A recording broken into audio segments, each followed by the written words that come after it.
It is the height of lobster season in Maine when the state fills with visitors eager for the crustacean, whether it be on a buttery roll or eaten whole. The process of trapping lobsters has become a source of fascination to millions worldwide, thanks in part to one lobsterman who's gone viral on social media. Janet Shamlian spent a day on the water with him to learn the secret of his success.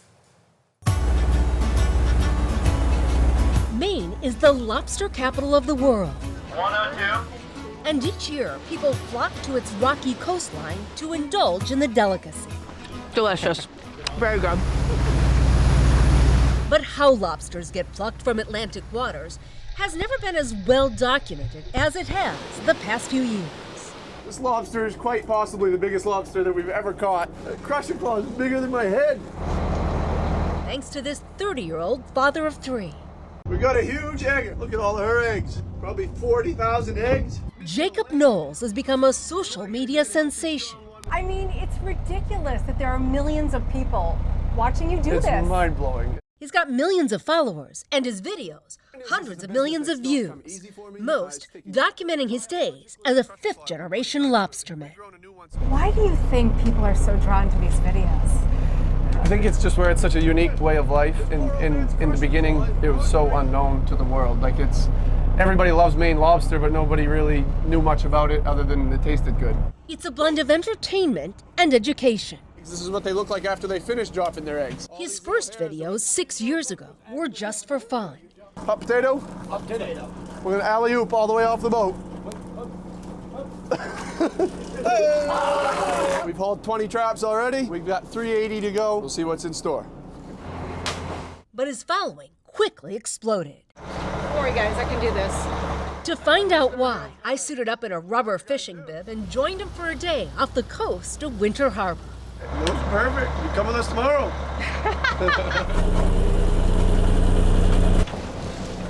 In the first trap, this lobster, too small to keep. There's something we need to do before we throw her back. I know what it is. Oh, you're the expert. No, I've just watched a lot of your videos. Oh, that's great. We have to notch her. We have to notch her. That's Okay. right. At one point, Knowles gave a breeding lobster, one that couldn't be kept, a fish to eat. Now he has to, or deal with the wrath of fans. I just did it for a funny joke one day, and now it's game over. Like, I shot myself in the foot because now I can't let one of these go. You can't. No, the comments don't let me live it down. Make sure she's got a good grip. And you can let her go. Nice. There she goes. She's got it too. 60 degrees. A lot of people now believe they know a lot about lobstering. Nobody from the inside of the culture, I guess, had shared it. So I think it was just a fruit tree ripe for picking, I guess. While trapping crustaceans still brings in most of his income, brands are now clamoring to partner with Knowles. So go pick it up today. I promise you won't regret it. Here's my promo code. And it's no longer a one-man show. His friend Jeremy helps him create content. Coming up, we'll just stay wide, and then we can cut for both. I became part of one of his future videos after sharing, I've always boiled lobsters. You don't need to boil lobsters. Really? Because that's how I Steam 'em. prepare them at home. Steam them. Steam them? Steam them. I've been boiling them for about 15 minutes. No, try steaming them next time and compare. Okay. At least that's how we do it up here. Nobody boils them up here. To humor you, we are going to boil one, and we're going to steam one. We'll do a blind taste test and see if we can tell the difference. Those are the steamers, huh? These are the steamers. Yeah. Yum. Could we tell the difference? Don't play this game with a pro. I'm saying that's boiled. That's steamed. Well, I hate to hurt your feelings, but the lobster guru's right. Oh! I could tell in the tail. Tail was tougher when it was boiled. I could tell plain as day. From anonymity to social media startup, Jacob Knowles giving fans a look at the life of a lobster. Congrats. For CBS Saturday Morning, Janet Shamlian, Winter Harbor, Maine. Nice assignment, Jan. Definitely steam. I like to grill them. That'd be good. Or maybe maybe we're finishing on the grill at least. I'm wondering, he has to throw all those lobsters back. Those two small ones? How much does he bring home? I mean, what's his catch? Call him up and ask him. I don't know. Yeah, go up But and, he's doing go well up and on visit social. him. Yeah. Hey, you know, that might be an idea. There you go. It's been nearly a decade since Jen Seisu and Chat Swansopong opened Fish Cheeks, a casual and wildly popular authentic Thai restaurant in the NoHo section of New York. The cheeky name derived from what many Asian cultures believe is the tastiest part of the fish. Next week, their hospitality group will add a second Fish Cheeks to its ever-growing portfolio. That Brooklyn location is where we sat down for our dish with the pair for a delicious preview. You can start with the oysters. Okay. Jennifer Seisu and Chat Swansopong know exactly how to start a meal. Go for it. It is that delicious. Fresh oysters topped with fried shallots and... that sauce. I know. What is that? It's called namjim seafood sauce. Namjim in Thai means dipping sauce. I'm in love with that. Yeah. I would put that on everything. Yeah. It's like perfect spice. Mm-hmm. Oh. Okay. Yeah. But this is very Thai. So are the Manila clams with sweet basil. I'm in heaven already. We're 2 things in. I'm in heaven. You're going to love this one. Okay. It's our sap wings. The Zab seasoning made of herbs along with powders of dehydrated lime and toasted rice. Some people call it like Doritos powder and stuff like Cool Ranch. Yes. I'm like, what is the flavor? Yeah. It is like a Cool Ranch, sort of. So good. And these are just starters? Jen, Chat, and his brother Om opened Fish Cheeks not as a Thai restaurant, but as a restaurant that serves Thai food. Fire wings, please. But the concept was like, we love eating, we love this food. If we love it. It's the food that we want to eat. And set out to share it with everyone. I think because both of us have worked in Thai restaurants before, we see the same one-page menu that occurs everywhere. I know what you're thinking. It's the pad thais, Yeah. it's the curries, Yeah. the red, the green. The It's rainbow curry. The Yeah. rainbow curry, and then like the fried rice section, Right. and then you have the chef special section, right? For us, that's not it. They opened in 2016 and found instant success, but it did take a little time for some to catch on with the concept. How often did you hear, where's the pad thai? I think the first year it was like all the time. Even like we get like Yeah. nasty comments about like, oh, they try to be like the pretentious hipster, not selling pad thai, and comments online. No. I think the biggest thing is like, this is not Thai food. Right. And we're like, News to Jen and Chat, who each have their own journey to America and the restaurant business. Jen was born in New Jersey, but lived in Thailand until age 12 before moving back to Queens. A few years later, she was working in restaurants. I actually started in high school. Oh, wow. I worked, like a random job. It was like for pocket money, and I kind of fell in love with it. Chat moved here from Thailand at age 22, working his way through culinary school at the CIA. You wanted to go into fine dining and switched. Why? I mean, the main goal was to open my own restaurant. I think what changed it was that I was applying at Liberty Inn, and we're doing a trial, so you go work for free. Right. I did it for a couple of weeks, and then the chef in charge said, okay, come in, let's talk. It was like the first year, you're gonna be making a meal spooch, right? And then after 1 year, I was like, what? 1 year? It's like after 1 year, if you're good, then you can be on like gamanche, cold appetizer.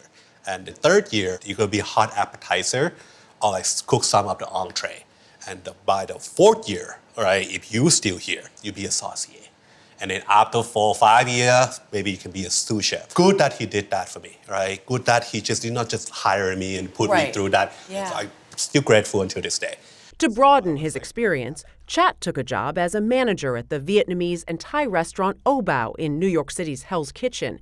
It's where he met Jen, who had landed there after investing in her own restaurant following grad school. It didn't last, but I learned a lot. What did you learn in that? That business school really didn't teach you a lot. But, that was like a crash course of how to like run a business. And it's not like, you can't just like, oh, here's step 1, here's step 2.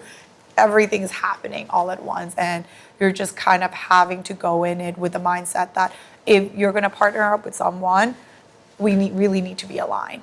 She found that partnership with Chat. After the success of Fish Cheeks, the pair opened Bangkok Supper Club in 2023. Eggplant finish. Showing off an elevated side of Thai cuisine.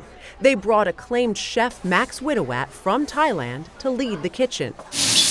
With their growing portfolio, Jen and Chat handed over the reins at Fish Cheeks to Chef Dustin Everett. A lot of times people say, well, to do Thai food, you should be Thai. I don't believe it. I think talent is talent, Yeah. right? Like, I think people that understands flavors, like, all you need to do is basically feed them knowledge. He cooks better than a lot of Thai people that I know. Does he cook better than you, He Chad? does. At this point, he does. Gotta admit it. Chef Dustin, now a partner in Fish Cheeks Brooklyn, where we dined, prepared our main dishes. Steamed branzino with cilantro in a chili lime broth. Crab fried rice with cucumber and 2 sauces, a prick nampla and... I see my favorite sauce. Yep, everything. It's so good because it goes so with much everything. flavor and it's so fresh. Yeah. Yeah. It's lime juice, fish sauce, Garlic. cilantro Cilantro root. chili, Yep. cilantro roots. There was also a coconut crab curry and a new dish, tom yum noodles. This means a lot to me. This was one of my first dishes I ever had. You get mixed seafood, you get pork belly. I mean, there's shrimp, there's crab, there's calamari. Chef Dustin put it on the menu after training in Thailand. He's gone 4 times now, learning under the tutelage of culinary educator Pi Ying. I still talk to her once a week. She sends me messages on Instagram when she sees pictures, how proud she is of me. So it's really nice. It's wonderful. Yeah. We sat at their new Brooklyn location just days before officially opening, ending our meal with a coconut pandan ice cream with mung beans and sweet sticky rice.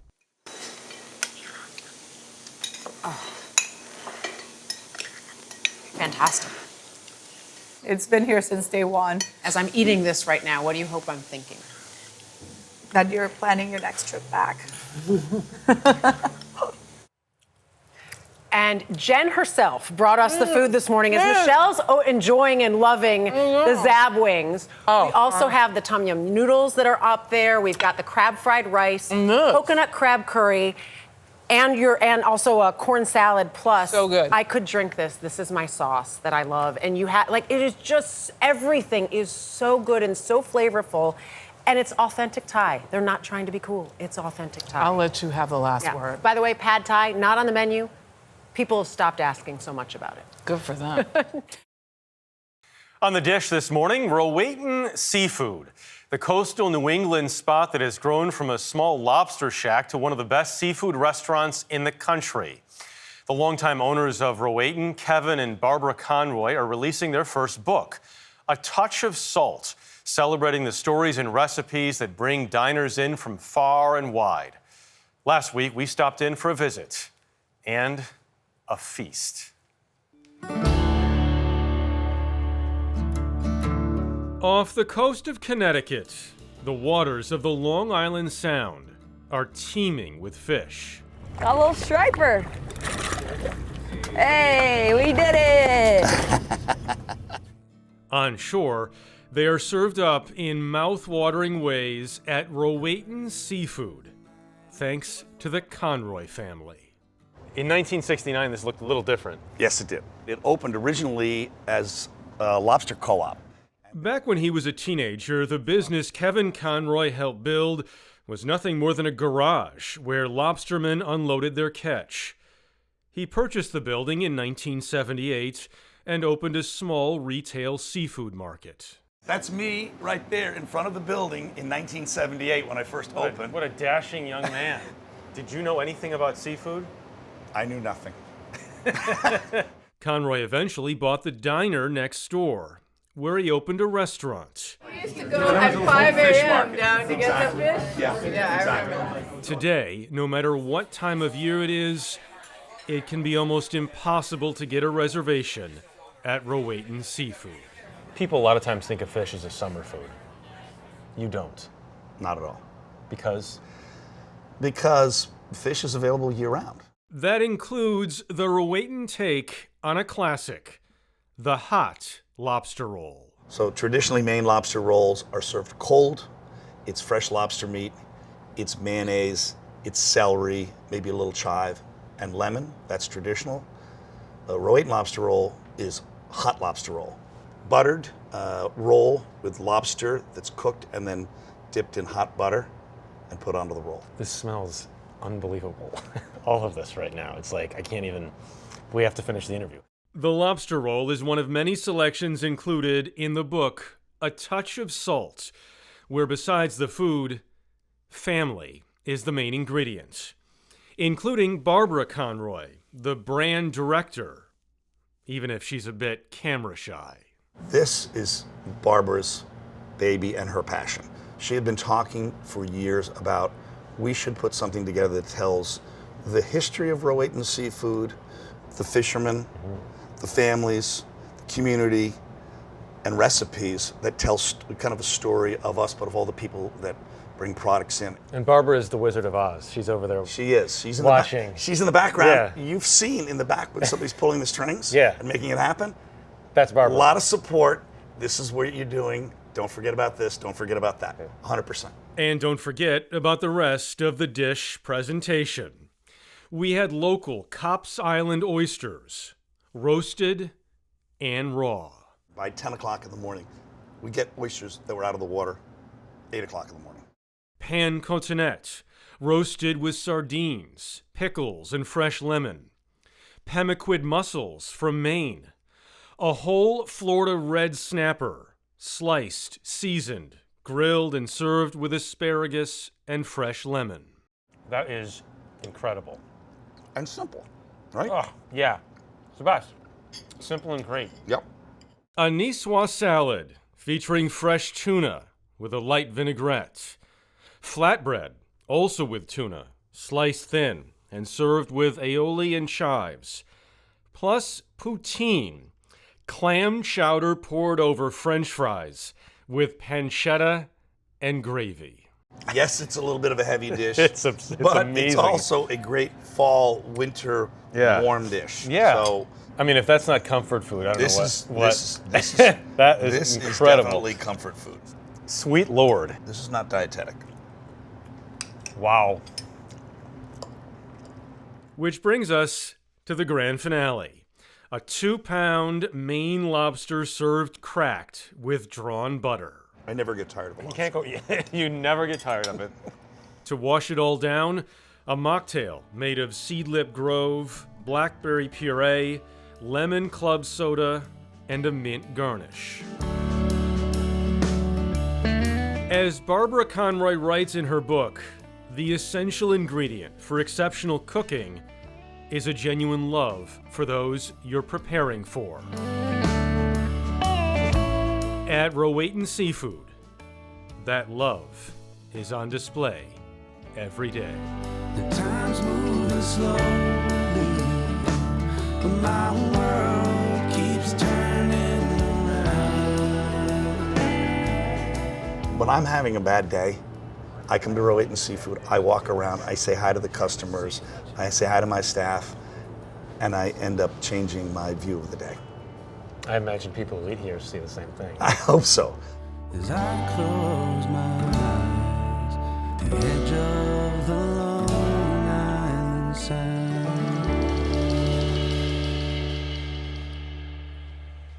What a great All song. right. So who wants to go? What, here? yeah. So are we going? Thank you for bringing us You're some, by the taking way. us, or are you I'm saying- sure we can get you a reservation. I just want the clam chowder Although it can be- poutine. You got clam chowder on your buppa hubba there.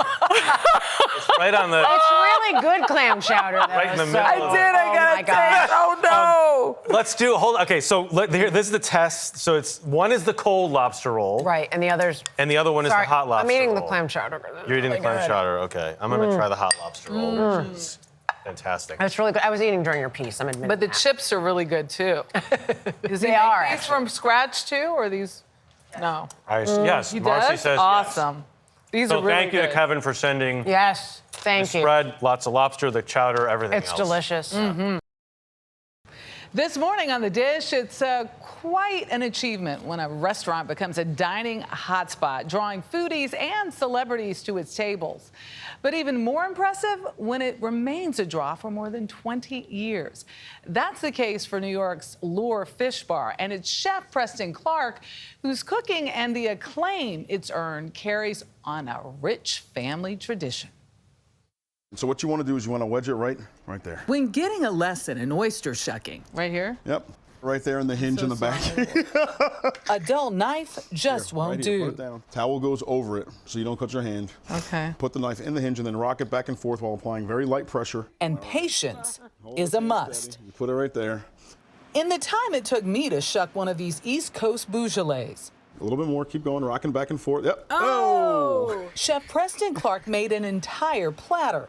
He's been prepping oysters since he was 12 years old. I just slurp it up. One of the many culinary skills he learned from his parents, as well as the joy of pleasing palates. Oh, wow. That is delightful. Did I? Oh, that's a big smile. I- That's a big smile there. As the name might suggest, seafood reigns at Lure Fishbar. Clark was hired as executive chef in 2014, and 3 years ago was promoted to corporate executive chef and culinary director. How would you describe it? How would I describe Lure Fishbar? Unbelievable restaurant, a New York institution. I like to say my father had the institution uptown, I have the one downtown. His dad was pioneering legend Patrick Clark, the first African-American chef to run Tavern on the Green and win a prestigious James Beard Award. He died when Preston was just 16 years old. He was a big man, very strict, very stern, but very loving, very joyous. What would surprise people about him? He was kind of a softie. He's kind of a softie. I'm the oldest of 5. There was a bunch of us always running around. Never really lost his temper too much. And I think that was kind of the opposite of some of the people in his professional life understood. You said the langosta allá en dame unos lobster mac and cheese. Yeah, very fresh, huh? A trait Clark admits Yeah, it's he great. shares Very nice. Let's get it together, huh? and adapted thanks to his culinary mentors, Jean-Georges, Michael LaMonaco, and Charlie Trotter. What was it that you did that impressed them? Just persistence and willing to keep your head down and keep working, taking direction, and then eventually you see results. Also getting results, making his team feel right at home. Uno Brancino, ¿tiene toda la cosa para Brancino allá? One reason he insists on speaking Spanish and is learning French and some Wolof, a widely spoken language in Senegal, too. ¿Hay pescado adentro? Communication is key. When you can communicate with someone and they can understand you, you get the best out of them. And plus, they don't get upset. They can get done what they need to get done and then kind of better themselves on the way. I've had pretty much no turnover. I've had the same guys for the 10 years that I've been here. And so that leadership and being able to pass down the knowledge of cooking, all the different types of techniques and all the different foods that we use is super important. Which leads to eye-popping meals like this. Once the food hits the table, I think you eat with your eyes first. Yeah, I think I want to dive in There right you now. go. Clark prepared an overflow of customer favorites. What inspired this particular display here? I was looking for a little bit of a wow factor, but I was also looking to make sure I used the entire fish. An Asian snapper over a bed of stir-fried vegetables. So it's a 2-pound snapper. Cut the fillets off, we bread it. Right before we send it out, we douse it with our sauce. Really good. Thank you. Oysters with pineapple chili relish. Lobster stuffed with blue crab and scallops in garlic chili butter. Sea urchin bucatini. I love this dish. The pasta is al dente. Topped with uni, blue crab, chilies, and lemon juice. I taste the butter and the lemon. There is lemon in it. Yes, most definitely. Oh, it is delicious. Most definitely. And crispy tuna fried rice. I think it hits a lot of different notes. Crunchy, spicy, creamy. Creamy. I want the food to kind of talk to you, not just kind of be monotone. I want it to almost speak back to you, almost like you're having a conversation with the food. I want to create a craving. Once you create a craving, it's food that people just don't stop eating. It's almost like eating. Oh my goodness, it's over. I want to order another one. The New York Times named Clark one of the 16 black chefs changing food in America. Food that's inspired by the totality of his mentors and experiences, but mostly, he says, by both his mom and dad. Seasoning is really the biggest thing from my father. The difference between good food and great food. From my mother, she has a West Indian background, so there's a lot more spice there.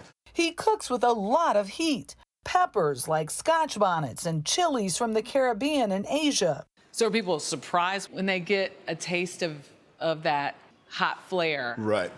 That's kind of the point. We're looking for that pop. Thai chili, lemongrass, kaffir lime, lots of lemon juice, lots of lime juice, acid. You put inside?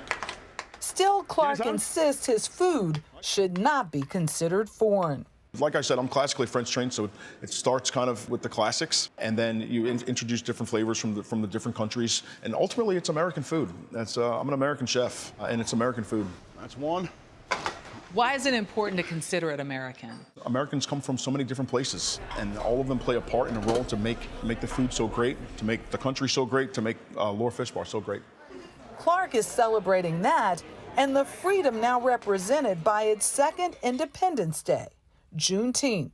What does freedom in a culinary space mean to you through that tradition? Having the freedom to work your way up, to have the #1 spot, and kind of be able to have the freedom to run the restaurant. I would say that I am an American chef who is very much in love with all kinds of cuisine. No one on the planet can mess with my collard greens. But I am super ecstatic that I'm able to make so much more than just type of soul food. So, freedom to choose. Freedom to choose the type of cuisine you'd like to make and present to the world. And that deserved a toast. Cheers. Cheers to you.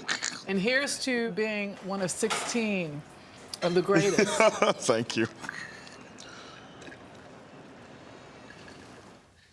Loved that, loved all of this. And this is the wow factor, that Asian snapper. I brought it along with the deviled eggs.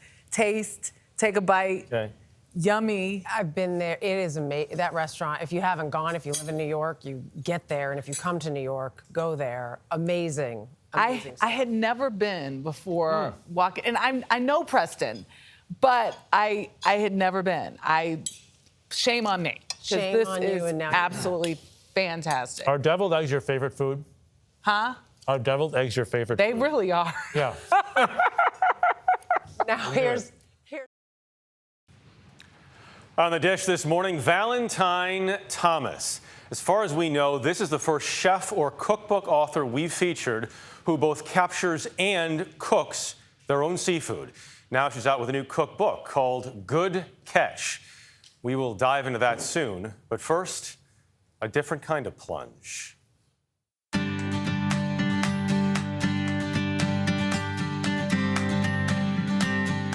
So we're in the Florida Keys right now. We're, I think, right off Tavernier. What are we going to do? We're going to go spearfishing. Nice. Spearfishing is the common name for it, but Valentine Thomas actually prefers something else. Blue water hunting. Thomas can hold her breath for 6 minutes and dives up to 170 feet with no scuba gear, just the tool of her trade. And you just load it, you aim, and you try to shoot a fish. Hopefully, one shot and it's enough. And you're my protection today. I will be your protection today. You said something to me about if the shark gets too close, what do I do? So if the shark gets too close, just act tough. Act like a predator. If the shark comes towards you, try to go towards the shark. He's not gonna like it. And just make your space, and he should be fine. Hopefully. Good. Go that way about 50 feet and go ahead and do your drop. Unlike in regular fishing, when you're left with whatever bites, spearing allows you to track and target. You got the lionfish. In this case, an invasive species that kills native populations if left unchecked, lionfish. Thomas warns not to touch them. However, they taste delicious raw. Nice. And cooked, both of them. Oh, he'll make a great ceviche. Can we eat it? Yeah. Oh yes, we will eat So it. what are we gonna eat? Lionfish, what else in a ceviche? Snapper. Snapper. Now we're gonna go for snapper. with a snapper in hand, it was time for our first treat, prepared dockside. You don't need much to make a ceviche really good. You just want to put lime juice, cilantro, a little bit of red onion, salt, pepper, and you're pretty much good to go. Valentine Thomas grew up in Montreal, an anxious kid prone to panic attacks. As a teenager, one near-death experience scarred her deeply. I was about 14 years old and I went for a swim. I was in the south of France and I got caught in an undertow. The lifeguard come and grab me and then it just brought me back to the helicopter and everything, and then I did not swim into the ocean for about 10 years after that. 10 years. 10 years after that. After she finished school, Thomas moved to London, where she became a high-powered businesswoman, until she quit to embrace her new career. Everybody thought I was stupid, which is fair enough. I have a law degree, I have a master in law, I worked in a hedge fund in London, I had a good job, I was making good money. I didn't have a reason really to quit everything. Other than you weren't happy. Other than I was unhappy. I needed something different. Different includes becoming an advocate for sustainable fishing, a free dive instructor, a social media sensation, and a published author with her new cookbook, Good Catch. For her full dish presentation, Thomas unveiled some of those recipes. So delicious. I can tell already. You ready? The first choice was not a Thomas idea, but a Glore one. Pickled fish eyeballs. Waste not, want not, right? Amazing. I almost believed you. We moved on to a few things you'll likely find more eye-catching, including that lionfish Thomas caught earlier, served with a reduction of apple cider vinegar, soy sauce, and maple syrup. So the maple syrup is really cool on here. Needed a Quebec touch. It's like a little Quebec, a little Canada. That is so good. Right? Oh my gosh. That's amazing. Lionfish is one of my favorite fish to eat raw. That was followed with a smoked fish dip with lemon and salt and vinegar chips, a nod to her London days. Another ceviche, also with snapper, this time using pineapple, Tabasco, and lime. Fish tacos with lemon cream cheese sauce and pickled cucumber. And panzanella salad with snapper, feta cheese, capers, cucumber, and tomatoes, with an oregano, grapefruit, and lemon dressing. Plus, a classic Florida key lime pie. Oddly enough, I never cooked the same thing twice. Why? Because I believe that there's so many different flavors, combination in the world, that my life is too short to try them all. So every time I cook, I try to do something different every time. Different can be a challenge, but it can also take you to depths you might have never dreamed possible. It did for Thomas, in more ways than one. Being a woman in the fishing industry, I need to work double to work on my credibility, but at the same time, I think it did open more doors to me that it would have if I was a man. Do you feel like some people still look at you and say like, oh, I don't take it seriously? 100%. Yeah. There's no doubt about that. And how do you feel about that? I tell them, come dive with me, let's see who goes deeper. I like her. So do we. Come dive with me, see who goes deeper. We brought you guys fresh off the boat in Montauk. This is striped bass. Not eyeballs? Just caught, no. Yeah, This no, is that not was even good. gonna You go can there. tell us what it was With some beforehand. soy sauce, lime, and because we're feeling a little frisky this morning, a little orange zest. So try that. Try that out. Really good. Oh, yummy.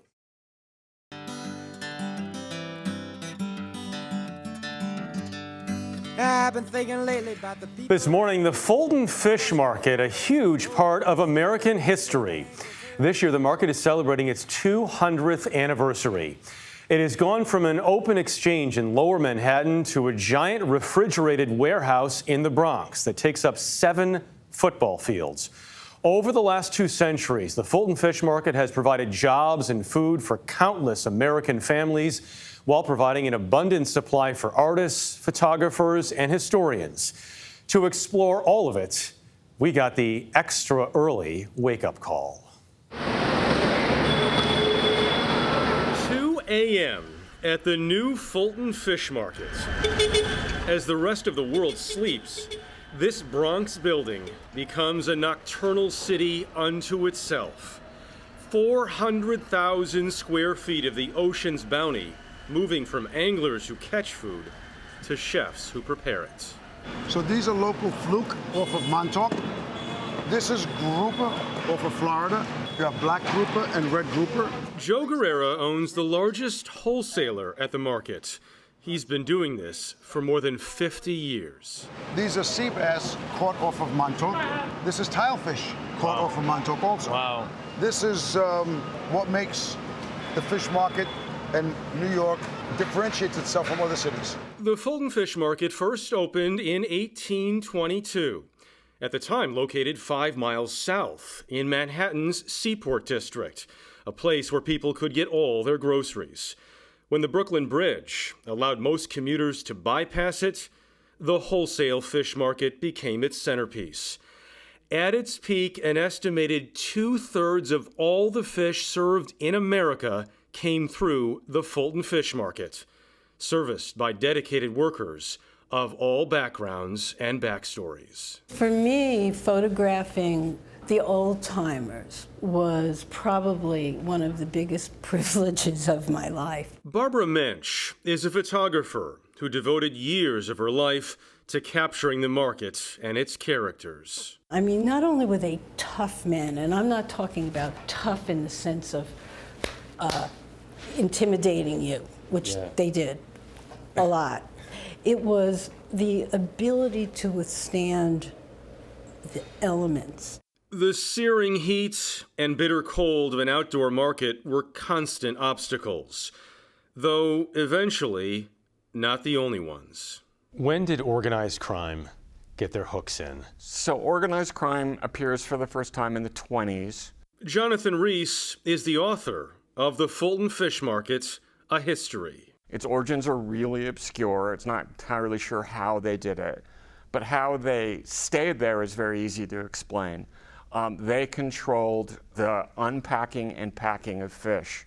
In 1987, the federal government tried to seize control of the Fulton Fish Market to end mafia involvement, an effort led by an ambitious young prosecutor for the Southern District of New York. Rudy Giuliani made a name for himself. Yes. Going after the Fulton Fish Markets. Yes, yes, and I'm sort of two minds when it comes to that, because he's absolutely right, and he made that case over and over again that the Fulton Fish Market could be cheaper if there was no mob there. But in order to get people to cook the mob out, he argued that the Fulton Fish Market was completely controlled by the mob, and I think that's completely wrong. The Fulton Fish Market didn't run because the mob told it what to do.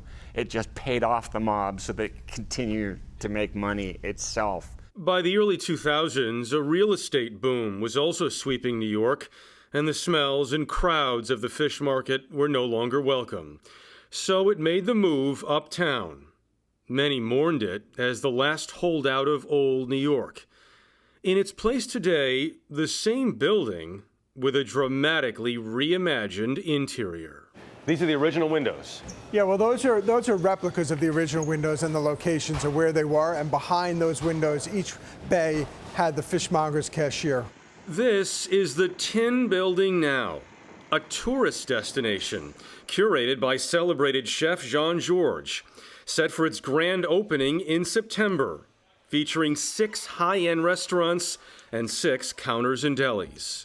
You can come here and get a prepared meal, or you can come here and have dinner. You grew up here. I did. I grew up coming to the seaport in the 80s. I remember it well. And now you get to recreate it. What a dream. Saul Scherl is in charge of tri-state development for the Howard Hughes Corporation. Where do you want to take this place? I'd love to see New York come back alive late at night. I'm a late night person. I love to go out, and I found that New York's, asleep earlier than it ever was, especially post-COVID. So where I'd like to take this place, I'd love to see it, busting with people till 2 a.m. in the morning when we close. The city that never sleeps took a nap. It did. No naps allowed overnight back in the Bronx. Come here, come here. The largest refrigerated space in North America, where the middle of the night mayhem that has defined the Fulton Fish Market for 200 years is still on full display. How many did you have? Yet another generation will soon be moving out, and Joe Guerrera says his son Anthony is ready to take over. That's the last of them. We actually got out of them. We did pretty good. What possessed you to want to get up in the middle of the night and work all night like your dad? So I remember when I was a kid and he used to take me to work, and the alarm used to go off at like 1 o'clock. We used to hop out of bed. When we would get down to the old fish market, it was just the buzzing, the yelling, the screaming, the freshness of the product. It was just a hustle and bustle that is just one of a kind. You know, you really don't see it. And it's something that I really fell in love with, you know? Outrageous hours notwithstanding, it's hard not to fall in love, especially when they insist you don't leave without dinner. Look at that beautiful thing. That's a tuna. That's a bluefin tuna. Whoa, yummy. You're gonna have that tonight. And we did have that night. Nice. It's great, and what is amazing is the activity that is taking place at 2 o'clock in the morning, and then by 7 a.m. it's a ghost town. Wow. Nobody left. Now, do they take home dinner? Well, I would assume they do at times. Yeah. Well, that's a pretty nice. After a nice nap, after you get up at midnight. Interesting past. Too. Yeah. Interesting backstory.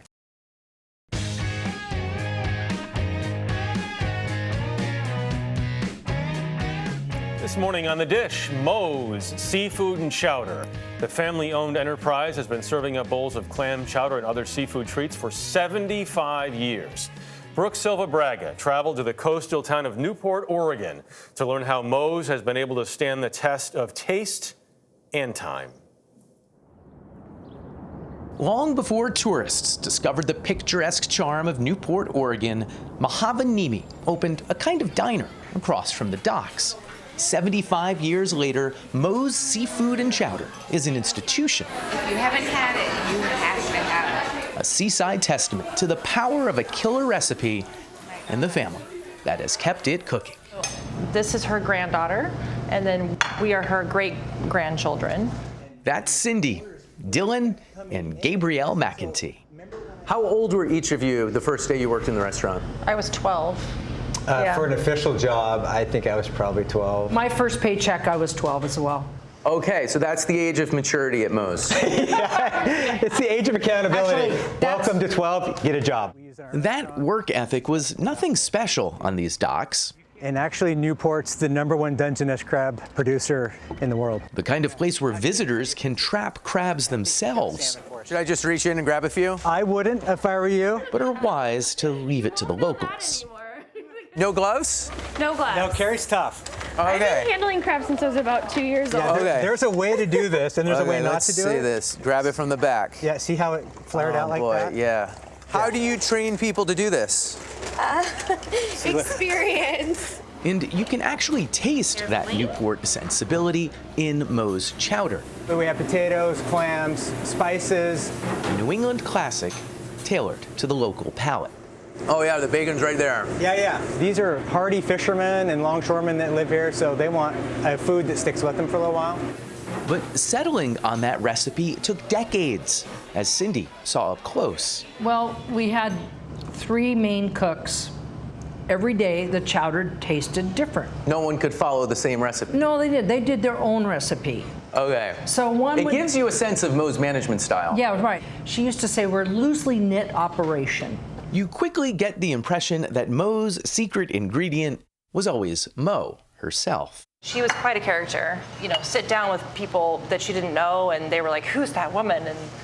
And then they realize, "Oh, it's Moe." And then they're like, "Oh, great! It's fine if you smoke in my face."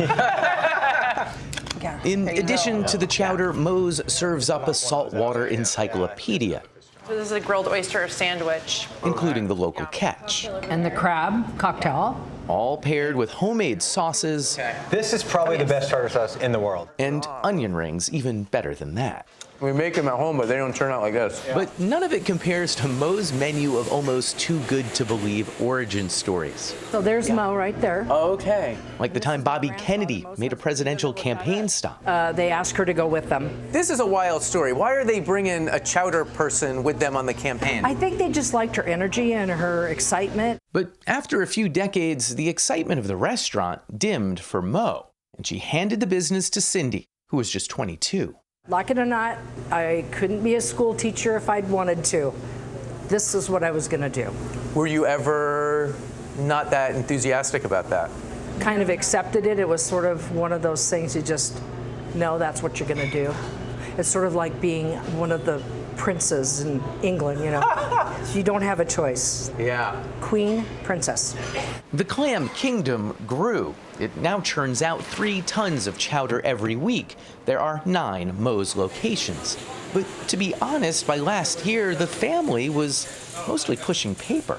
A staff of 100 did the actual cooking. And then last spring happened.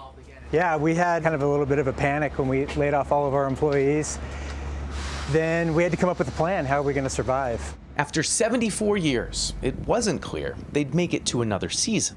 You had each kind of been handed this thing by your grandmother, your great-grandmother. Did you worry about what it would mean if it kind of died on your watch? At first, I'd say March 17th, I worried about it. And then when I woke up in the morning on the 18th, I went, I know how to do absolutely everything in this restaurant. So do my kids. Let's go do it. For the first time in years, Moe's recipes were actually being made by Moe's family. So I had to call my mom and say, could you come down and teach us how to make cobbler crust? And to sell what they made, Dylan drove this trailer 10,000 miles across the American West. But a lot of it was stuff that we didn't like to do, and it was not fun, it was hard, but it was a great way for the family to get glued back together. The effort meant their grandmother and their great-grandmother and their great-great-grandmother's little diner, the place that has come to define them, would endure for a 75th summer. We all did it together, so it made it more fulfilling as a family. For CBS This Morning Saturday, Brooke Silverbrack, Newport, Oregon. Love everything about that place and that story. Go Moe. Yes. We need chowder. We need smoke in our face from Moe, right? Come on. That was the line that got everybody. I mean, she must have been a character. I just love how the secret recipe you figure out very quickly is Moe. Right. And that keeping, we've seen this in the pandemic, keeping a family together, finding this one silver lining in a horrible time for so many. They knew how to do it, they stuck together and kept the business going. In crazy, weird ways, bringing them together closer than ever. Gotta love it. Well,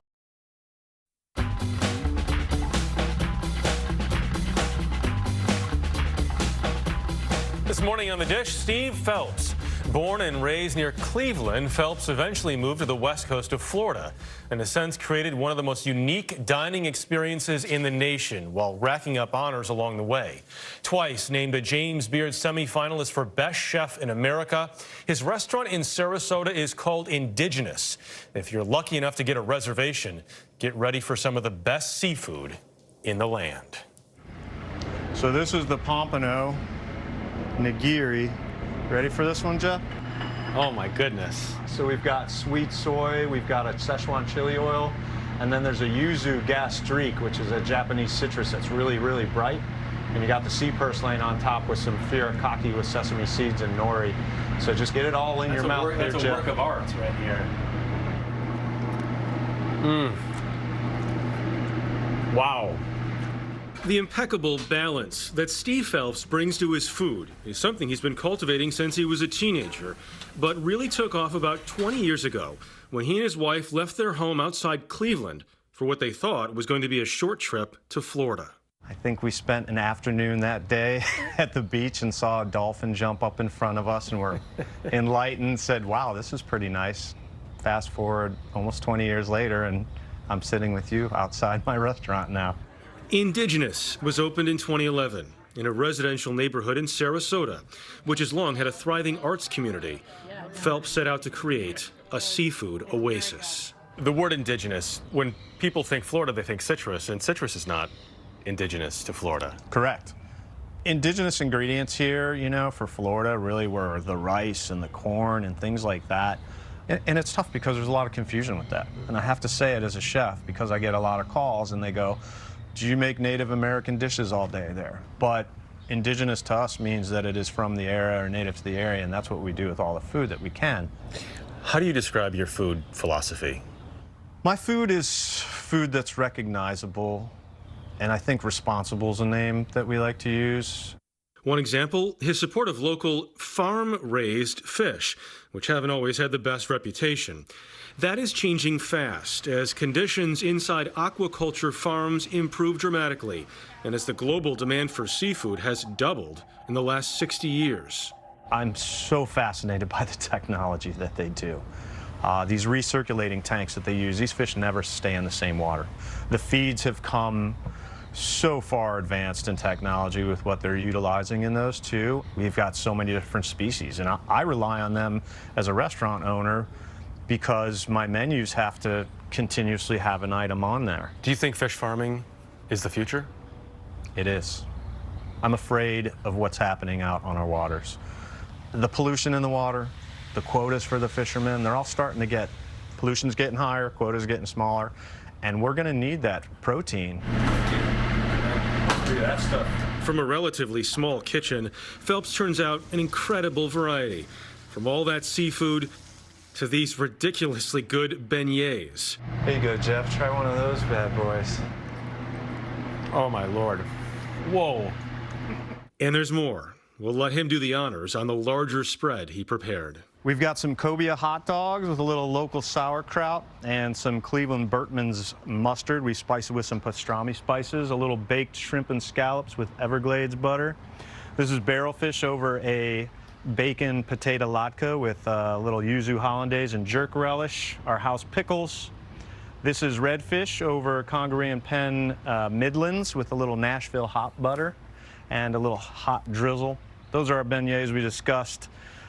This is a green curry fish dip that we do here and a little bit of sesame nori crackers. Our tribute to strawberry shortcake is that panna cotta with some Florida strawberries and some sweetened biscuit crumble. We had that nigiri with the pompano earlier. A little Thai crispy pork belly with fish sauce and Thai fish sauce caramel and a baked egg. And then that's our wild mushroom bisque, which is a big staple here. We've made that for years. A couple cold brews from Calusa, our local brewery. And then, of course, I have to have Buckeyes on my menu, being a Ohio State boy. And so we've got a little raspberry jam and some banana cashew crunch underneath those. Now, I work with a Michigan fan. I'm a little worried about how that's going to go over, but it looks delicious to me. We've had quite a few Michigan people in here say that they really enjoyed it. If Phelps can convince his arch enemies to eat and love his food, there may be no limits on what he can shoot for. Buckeyes and beer, that's a thing, right? It is today. Shall we toast to the beer and eat a Buckeye? Cheers. Though for him, it's always going to be bigger than just what's on the plate. 16 salmon after 4. 16 hurts, yeah. They done 15. You say that education is just as important as the actual food that you're serving here. What's the most important message that you want to get across? Making your dining experience and your choices good for the planet. I think that's one thing that we've always put emphasis on here. People ask a lot of questions in our restaurant, and I'm lucky enough to have a staff that wants to educate a guest as well as I do. And our wild fish tonight, red snapper from Madeira Beach, caught off a boat called the Fishbusters. And if you know that a chef is educated and a staff is educated and can teach you about where things come from, why we utilize it, and it's good for your body and the planet, that means we just did our job today. And we thank Steve Phelps at Indigenous, just a great guy. Dana, you don't have to cheer for the Buckeyes, but you do have to eat Buckeyes when you come back. I will happily, as a Wolverine, as a Wolverine, I'll happily devour Buckeyes. No problem there. No problem there. All right, dinner together at Indigenous. It's booked.